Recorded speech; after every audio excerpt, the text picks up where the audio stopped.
Welcome everybody to PinstripeChronicles. I am Tats. I'm here with Donald and Robin. Joining us is the co-host of Upper Deck, Chris. How are you?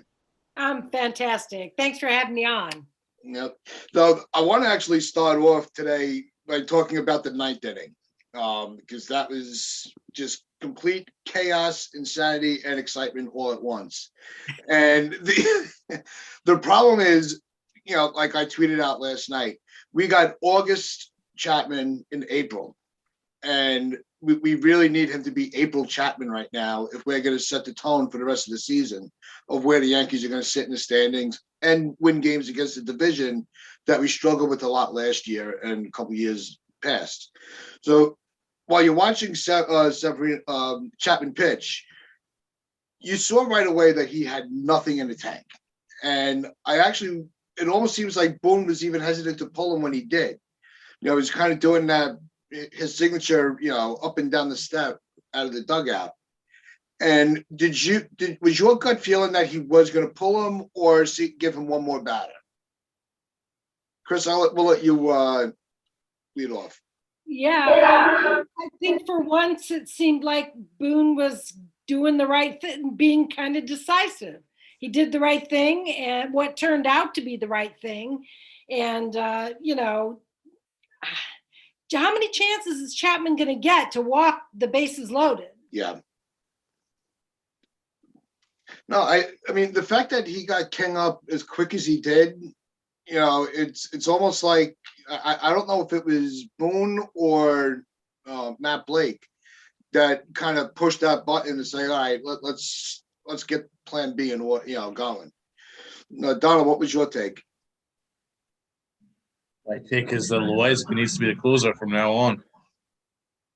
I just think that this was a huge mistake, re-signing him in the first place.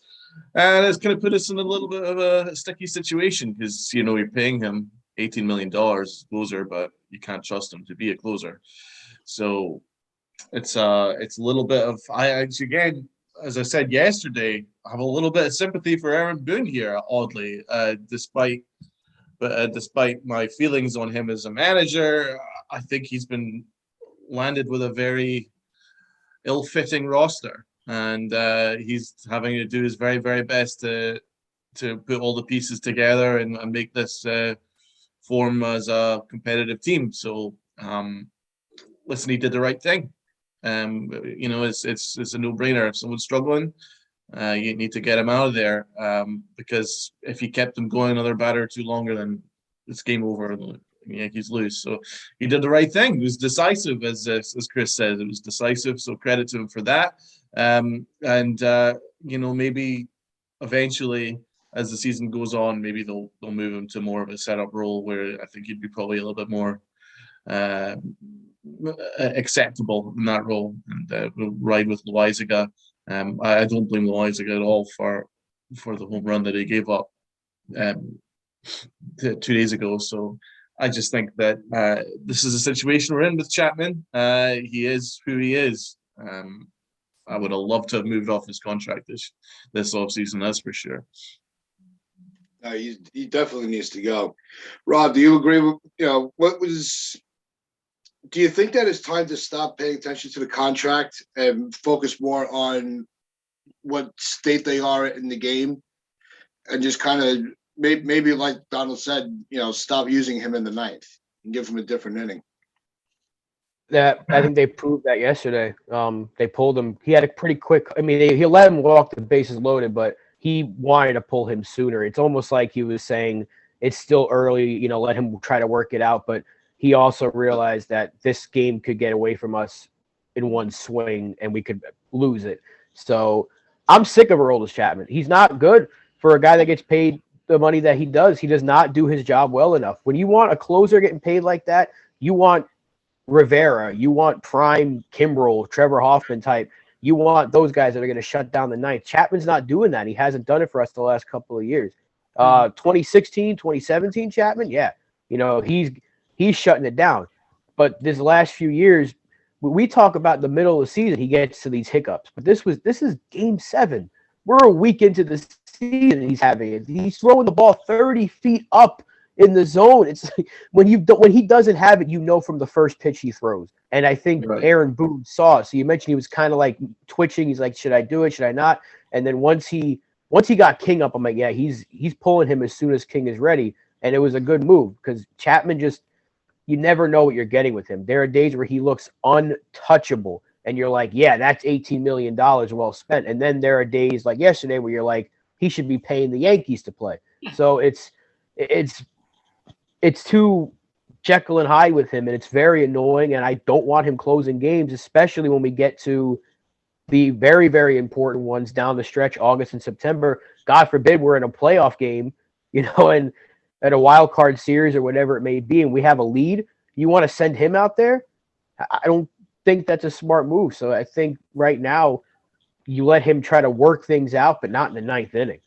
If you have to give him the seventh, give him the eighth, maybe even the sixth. I don't know. You cannot have him close. You can't use it in pressure situations. It's extremely rare for someone his age to be as effective as he was in his 20s. I mean, especially for closers. Yeah. Closers, I mean, that's why Mariano Rivera is the greatest closer of all time. He could go into his late 30s and be exactly the same as what he was in his 20s because he's just special, and it's so rare. Normally, once you reach Chapman's age around about 30, 31, then the closer you need to move off that closer spot because they age quicker than a lot do, because they rely on hard stuff, going at it hard, and sometimes their arms just can't handle it in their 30s, and that's what we're seeing with Chapman. I've always felt he was more of a thrower than a pitcher. Yeah. He's not exactly a thinker on the mound. He's been relying on a 105-mile-an-hour fastball and a slider for much of his career. And as soon as you lose the velocity, he doesn't have much spin rate in his fastball. It's just a pure straight fastball. You just absolutely blast it at you. And as soon as you lose a couple of miles per hour on that the velocity on that fastball, it's easier to hit. And especially though he's struggling to locate it as well. So, and also hitters are getting better.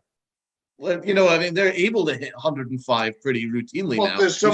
You just saw what Vlad Guerrero did to Cole's 99-mile-an-hour fastball inside. No other human on earth would be able to go inside and absolutely golf it in an outer space, but he did it because that's why hitters are getting better these days. So that's where we're at with Chapman. We need to. We always have to look younger. I mean, that's why even Kimball struggled once he reached a certain age. That's just what happens with closers, man. Yeah, I mean that is part of what made Mariano so great. Even though he pitched he only pitched an inning a game, his durability makes him one of the best pitchers that ever played the game. And he did it with two pitches. One. So you would mix in a straight fast. Once in a while he throws something else, but it was just a straight cutter. But the other part of the ninth inning because I want to get to Severino start as well, but your gut reaction bringing when King stepped on the mound, what level were your nerves at, Rob? All the way up. It was an unfortunate situation for King to be put into, obviously, but he got out of it. That was to get the strikeout, first of all, Springer. That's big. That was huge. Springer's a good hitter. And then to get the line out double play, good thing LeMahieu was out there because, that just goes to show you that we need defense at all times on their infield. It was huge. And just to go from one extreme to the next, like you see Chapman missing everything, can't find the strike zone. Even the announcers, Michael Kay, who's like the biggest homer in all of Yankee land, was like, yeah, you got to take this guy out. Like even they were all saying you can't have him pitch. David Cohn was saying you can't have this guy pitch. And then to see King come in and just look calm, like he had to be nervous, but he looked calm out there. He gets a strikeout, double play, game over. They still don't score a run. It's huge. Definitely a big lift. Tells us that our bullpen has way too many options to go to, that we don't have to be locked in to Chapman in the ninth. So we can go to any one of those guys to get. I think the bullpen's reached that point where it's a closer by committee. You know, you look at the state of the Yeah. lineup, stuff like that. The righty lefty, and they have so many options. And we saw King's poise on the mound last night was insane. Yes. Like you said, Rob, and it was almost like that anxiety level went from a 12 to a 9. Because you still had the bases loaded with nobody out, with that lineup getting ready, that lineup turning over to Springer. Now King's got to get, what was it, Springer, Bichette, and on deck from the, after that was Guerrero. And you're like, oh crap, here we go. And now you start looking at who's up in the bottom of the 9th to see if we need to get that run back. So thank God DJ was playing second base, because if it was Torres, that would have made it, that would have been into right field. He doesn't make that catch. Yeah, I'm convinced of that. Oh, yeah. And but I want, you don't want to keep dumping on Torres, but that's just the reality of it. LeMahieu needs to play second. Use Torres as your rotating DH at this point. Exactly. Yeah, but the speaking of positions in a lineup, how insane was it having your offense come from the bottom of your order of all places? Donald. I know, man. Trevino looked all right. Quite like the look at Trevino. He's been better quality at bats than Nagashioka. Flefa put the ball in play. Far more worried by Josh Donaldson leading off. Just 0 for 4, bunch of strikeouts. Looks completely lost up at the top. But I mean, to be honest, not anyone was really hitting other than Falafel and Trevino. What a weird game. But yeah, we'll take it, man. We'll take it.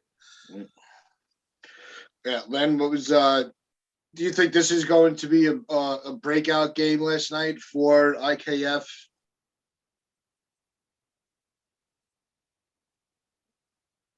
Me? Yeah. Oh gosh, sorry. Yeah, I do. I definitely think that. Although Yankees Twitter has been giving him a roller coaster ride the last week since he broke camp. Yesterday, surely he looked good at the plate. People got to lay off now and could we let 40 games go by before we start calling for someone's head? Yeah, I think it's fair. I don't know about 40 games, but to go, I think you got to give it. Yeah, that's about a month into a season. A little over, so that's not something like that. Unrealistic. It's more than fair, yeah. But I think that's a good time, because I think that's what it took for Didi when he came over. It took him about a month to really get settled in. It's opening week, and we're already shipping this guy off. He might catch it. We've seen it when Didi finally clicked. He became a fan favorite. Not to say that IKF's going to be the same thing. We saw, we've seen players come over that had low expectations that exceeded expectations. And, we saw it with Urshela, when you were like, we knew his defense was okay, but there's another one. We expected, low 200s as a batting average, War Mendoza line type player. And he had a phenomenal year for us that carried us. We saw with Voit, we didn't expect much of Voit. He turned into a decent player, at first base. It takes time, especially in New York. We had said it takes time to acclimate to playing in the Bronx. There's a lot of pressure. You got the press and the fans. You don't get that in a lot of other, on a lot of teams. You don't get that combination. Fans, they're all there with their picnic baskets, and we're there with pitchforks. So it's you got to give players time. Question for the panel: Oh boy, Falafel or Urshela? I don't have enough time to make to say. Yeah, yeah, that's true. Falafel, because I think he's got some speed, which contributes more. But he's so far he has not shown in any area, really. Exactly. Yeah. Yeah, If maybe you're after going- that 40 games, we'll revisit that question. No. Tats, if you interrupt me one more time, I'm gonna. Yeah, I know. What the hell, Tats? Come on, man. It's all jokes here. No, I would take Urshela if we're going based off of what we've seen from Urshela the last few years he was with us. Obviously, you're gonna pick him, but it's still like we said yesterday. I'm sure Falef is gonna be fine, and I'm not worried about him. It's just that we were seeing automatic outs from the bottom three of our order for like the first 6 games, and I was like, can we not do that? And then right on cue, we get all of our offense from the 8 and 9 spot yesterday. So that was fun. I like to take a little bit of credit. I think it's thanks to us. The 8 and 9 woke up yesterday. So you're welcome, Yankee fans. We did it. You did it, Rob. No, I think that Falafe is a utility guy. I think Falafe is a third baseman playing shortstop, which is exactly what Urshela is, a third baseman playing shortstop. I think that Urshela is actually a bit more of a gamer. I loved his attitude, and I think that Urshela is a better player at the moment. I wouldn't have made that trade. I don't think that it was a net. I wouldn't say net negative or anything like that. I just think it was kind of trading water. I don't see a massive difference between Urshela and Falafel. I mean, if Falafel was playing third base, then yes, I would say a massive upgrade, because as good as a third baseman as Urshela is, Falafel is a Gold Glove third baseman. There's no question about that. But Falafel at shortstop, I'm seeing plenty of range. I'm just not seeing much else there at the moment. But I know it is early. But the way the Yankees play baseball, you're not going to see much of Falafel's speed because they don't really utilize speed. So as much as I like speed, I'm a big proponent of speed. Is just the Yankees refuse to believe in it. So I would, for that reason, I think that there was really very little reason to move off of Urshela. I would have just kept him at third base, and just brought in a proper shortstop like Carlos Correa. Exactly. I was hoping you would say that, because I didn't talk to you guys before about Correa ever.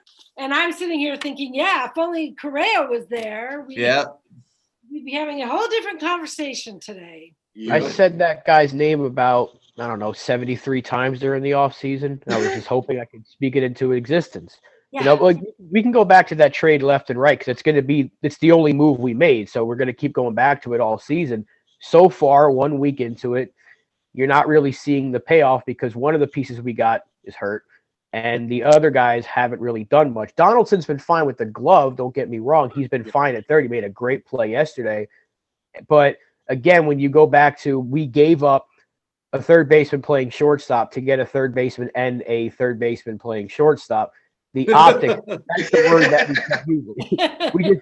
We just kept using the word optics. It just looked weird. And if it was only to get rid of Gary Sanchez, and there were so many other directions you could have took to do that.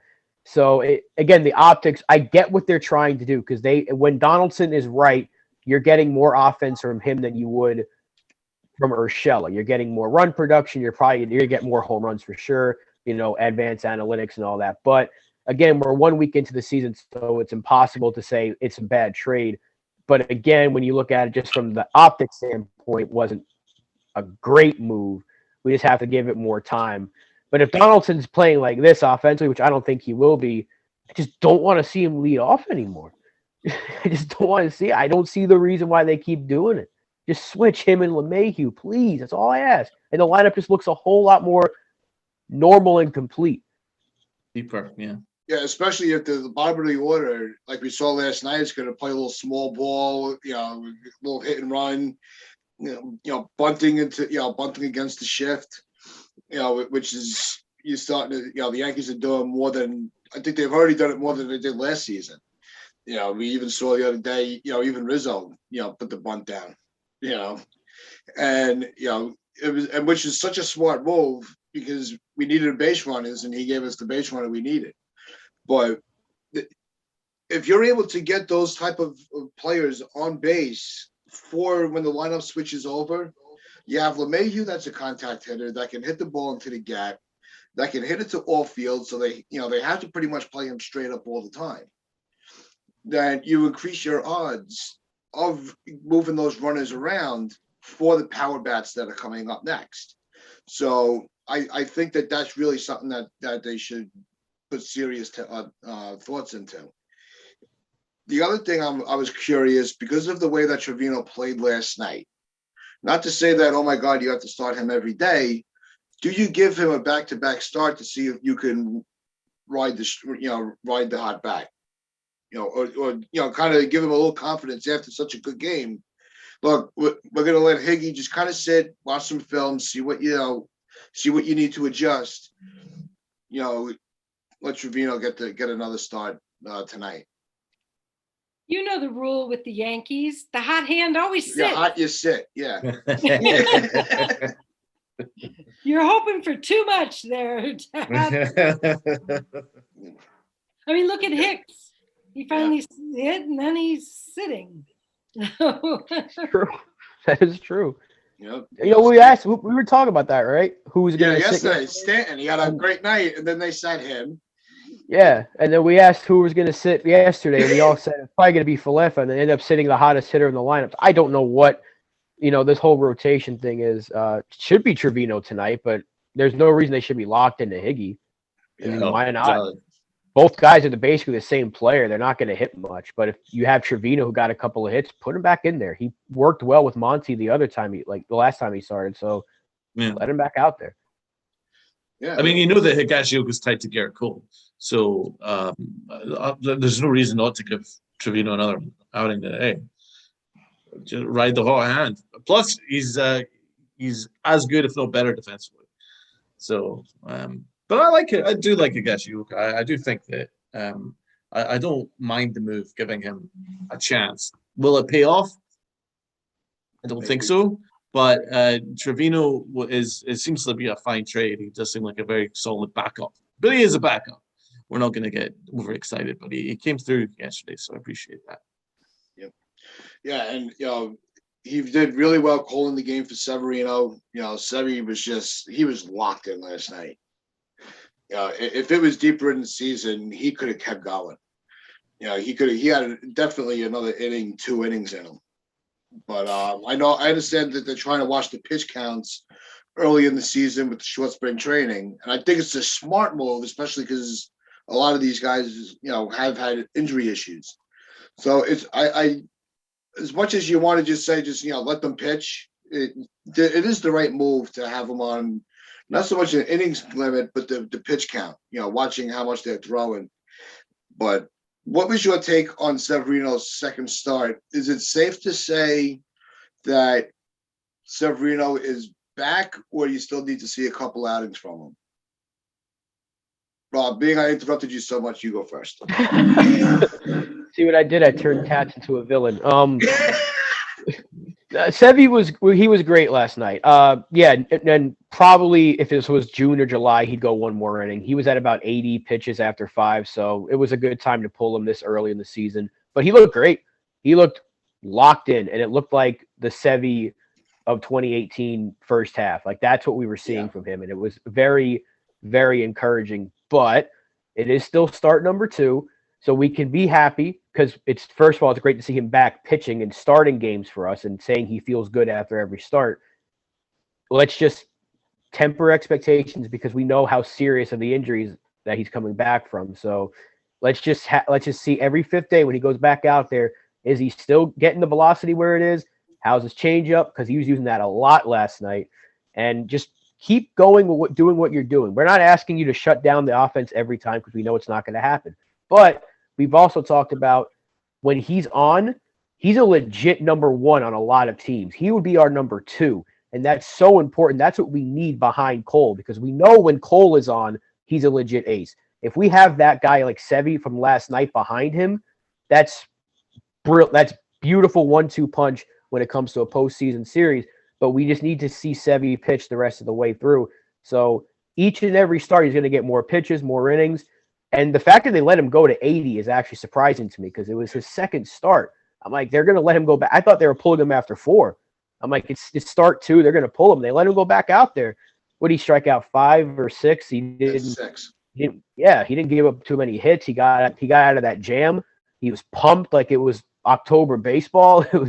I love Sevy. It's so good to see him back out there, but I also want to be realistic. We can be happy. We can be happy, but we can't be like, this is it. He's back. He's officially back, because it's going to take one bad start for people to say, oh, see, he should be in the bullpen. So I'm just, let's be happy right now. Let's hope he just keeps going, because Sevy's way too important to this team. Yeah. Lynn, your opinion. It's Chris. Yeah, Severino, I've been, crowing about him since he came back last season, because I just believe in him. I felt like he was going to come back strong this year, and he had a good spring. And, the first outing maybe wasn't, it was still good. This outing, though, was Sevy, and it was convincing. So no home runs, it's like he may give Cole a run first. Those two could be duking it out all season. Yep. Donald? I completely agree, Lynn. Chris, Lynn, whatever your name is. Jesus Christ, Tats. You should be ashamed of yourself. Honestly. Good Christ. Well, listen, we're all hanging out, and I was actually in my head, I'm going, let me win this year for the conversation. Yeah, okay. Okay, Steve. All right, now, I think I give Aaron Boone a lot of credit for allowing him to go 5. I think it's good for his confidence. But I mean, listen, I'm not going to get too excited, because Rob says, he's coming off a very serious injury. I'm not going to forget how great Corey Kluber looked for the Yankees right off the bat. And, he was lights out. Then he got a no-hitter, and we thought he's going to have a Cy Young year, and then he got hurt. So that's the kind of risk that you're taking, relying on Severino. But does Severino look like the ace of the staff right now? Yes. Yeah, the best. His stuff is the best of the entire rotation at the moment. He certainly, I like his fire. I certainly like his fire. He gives a lot of fire on the mound, and it's certainly welcome this early. And that's something that I've noticed this year from the Yankees early on. I'm seeing a lot more fire, a little bit more, enthusiasm to play the game of baseball, which I hadn't seen for about 2 years. You've seen a lot from DJ LeMahieu, who's obviously, he's no longer the Terminator. He's actually showing some emotion every time he gets a big hit or makes a big plays. He's showing his fight. I mean, I like that. I like that a lot. So I'm hoping that that's a sign of things to come from the Yankees in general. But in terms of Severino, yeah, I mean, listen, of all the starts that we've seen from all 5 starters, his stuff is the best that I've seen so far. And I think it's good that he was allowed to pitch 5 innings to get the win. I think that's a good thing for his confidence. And pitch count be damned, as David Cohn said yesterday. Pitch count be damned. That's great for his confidence. So, and he looked great. So yeah, listen, we'll see. But injuries are very real, man. It's a weekend. So, but yes, his stuff is there. His plus stuff is right there. Yeah. All right. To close this out, let's go around the horn with tonight's game and predictions for the game. Blowout, tight game. No. What do you think they're going to do against the Orioles tonight in Baltimore? Chris? I think Glaber's going to have a feast, and hopefully he's got the home run ball going. He's got his bat hot, because I think that Montgomery's got the edge pitching. I forget who's pitching for them, but that's because they're forgettable usually. But anyway, so I see Glaber going yard and Montgomery having a good night, except maybe if Cedric Mullins gets into one. All right, He's good. He's really good. He's a Yankee killer. He is. Yeah, pitcher for the Orioles is Lyles. Right-hand pitcher with a 9 ERA right now. Yeah. So he'll throw a 2-hitter. Yeah, exactly. It is the Orioles. We struggled against them last year. First of all, happy Jackie Robinson Day, everybody. Oh, have- thank you. Oh, that's we have right. not- very big day, which we should all celebrate. So good, thankfully, and I know Tats is going to have something to say about that later. But yeah, it's Baltimore, so we should kick their butts, but they're also very, very likely to kick our butts because we just can't beat them. You know, we used to be able to beat them, and now we just can't. So, and plus we don't ever score for Montgomery. So if we win, it's going to be like a 3-2 ball game or something like that. So that's what I'm expecting. I would love to see Glaber run into one because he goes crazy in Baltimore. So same with Judge as well. And Judge is starting to swing a hot bat too. So if we win the game tonight, it's going to be probably on like 3 solo home runs. Torres, Judge, and give me Gallo. I think Gallo gets one tonight. Gallo's got to get going. That goes without saying. No, but his expected average is 300, so he's wonderful. Was that the He's in stupidest thing I've ever seen on It's the TV? Stupidest nonsense in the universe. We have break. He's the only one that's getting this crap. Like, why are people making excuses for him? He's not hitting. Anyway, no, listen, I think that these are the games where we need to start getting fat. We need to start. Well, this is where we need to start driving in runs, and we need to start racking up the dubs because these are the games that matter. Yeah. You know, we got what we wanted. If you told me beforehand that we would win the Red Sox series and split the Toronto series, I'd bite your hand off for it.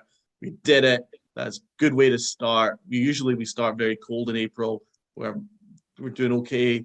I'm still seeing a lot of red flags, but the fact that we're winning despite these red flags is a good sign. I think the lineups legitimately were pretty terrible, but the fact is we're in pretty good shape. But we need to start winning these games against Baltimore because if you've looked at the division winners over the past years, it's a record against Baltimore which actually does it. I think like in past years where we've won the division, we've had like an 18-1 record against Baltimore, so crazy like that. I'm just off the top of my head.